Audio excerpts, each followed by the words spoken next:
আমার মনে হয় যে এই দলটাকে যদি আপনার নিষিদ্ধ করা হয় তাহলে আইন শৃঙ্খলা এবং দেশের রাজনীতিরও অনেক উন্নতি হবে। জামাতকে যুদ্ধ অপরাধী হিসাবে বিচার করা হবে।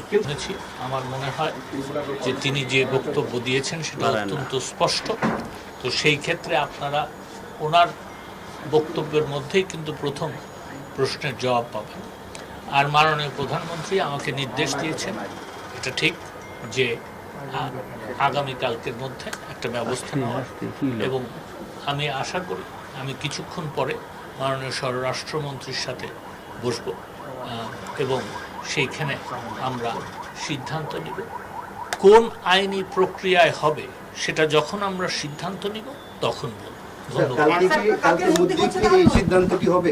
ইনশাআল্লাহ। মাননীয় মন্ত্রী, আরেকটি প্রশ্নের উত্তর দিলেন যে এই যে একটা সিচুয়েশন এখন তো আপনাদের প্রতিকূলে নেই, আন্দোলনটা এখনো থামেনি, চলমান কর্মসূচি চলছে, এর মধ্যে জামাত এবং শিবির একটা শক্তিশালী সংগঠন হিসাবে সবাই জানেন, দেশের মানুষ জানে, সরকারও জানে, তাদেরকে নিষিদ্ধ করে কি গভর্নমেন্ট পরবর্তীতে আবার কোনো ঝামেলায় পড়ে কিনা বা পড়বে কিনা আপনার কি দেখেন? এই যে নৃশংসতা যেটা চালানো হয়েছে গত 16ই জুলাই থেকে 20শে জুলাই এবং কোটা আন্দোলনের নামে, কোটা বিরোধী আন্দোলনের নামে যে সহিংসতা চালানো হয়েছে, তার প্রথম কথা যেটা হচ্ছে যে যারা কোটা বিরোধী আন্দোলন করছিলেন তারা কিন্তু বলেছেন এই সহিংসতার সাথে তাদের কোনো সম্পৃক্ততা নাই।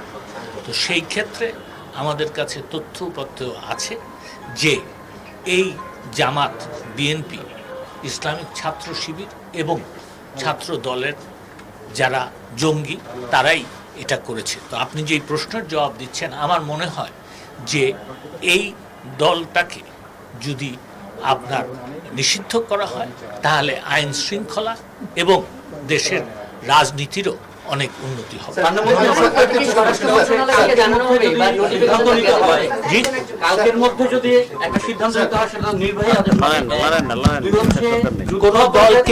কোন দলকে যখন নিষিদ্ধ করা হয় তখন সেটা নির্বাহী আদেশই হয়, সেটা কোনো বিচার বিভাগীয় আদেশে হয়।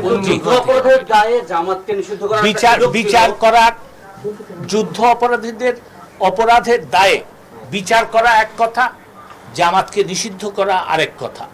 যুদ্ধ অপরাধের দায়ে যদি এই আইনের যে পরিবর্তনের কথা এবং সংশোধনের কথা আমরা লিখেছি, সেই সংশোধন যদি হতো এবং সেটা হলেও সেটা হবে, এবং সেটা হলে যেটা হবে যে জামাতকে যুদ্ধ অপরাধী হিসাবে বিচার করা হবে। জি বলেন। কেন ঝুলিয়ে রাখা হয়েছে এটা আপনারা দেখবেন। কি নির্বাহী আদর্শই হচ্ছে?